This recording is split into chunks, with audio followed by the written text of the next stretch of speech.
So where in the world is Hillary Clinton? It's been 204 days since her last press conference and 186 days since her last interview.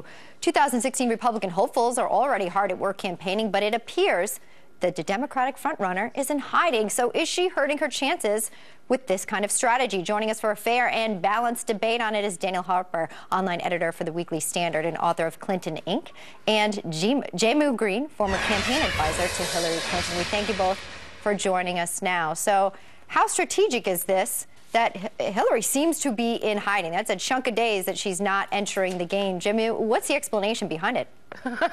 Well, good morning. Thanks for having me. I would not categorize strategic as being, she has a 5-month-old granddaughter, and she has been in the public eye for 40 years.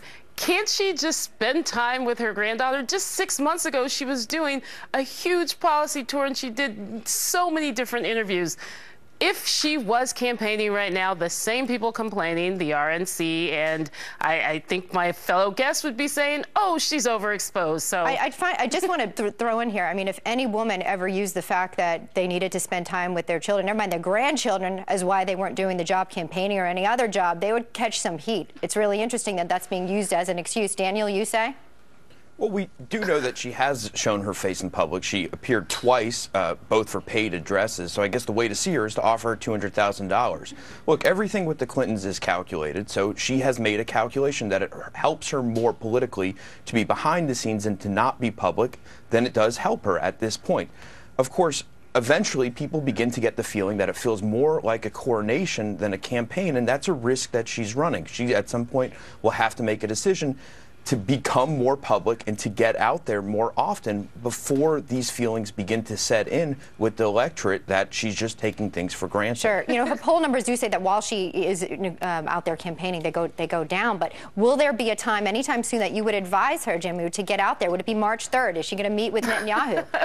Well, I think on March 3rd, she is doing a big speech with Emily's List, and she's not in hiding because guess what, y'all? I was with her 2 days ago, and she was with Chelsea and President Clinton trying to save elephants from going extinct.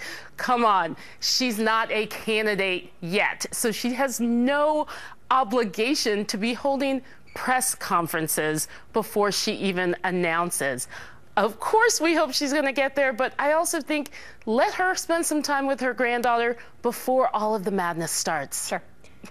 Well, grandbaby time, I guess, is important. Daniel, last word? I think she should absolutely meet with Prime Minister Netanyahu. It would be a good way to be public, show support for our ally Israel, and to gain some distance from President Obama and his disastrous foreign policy.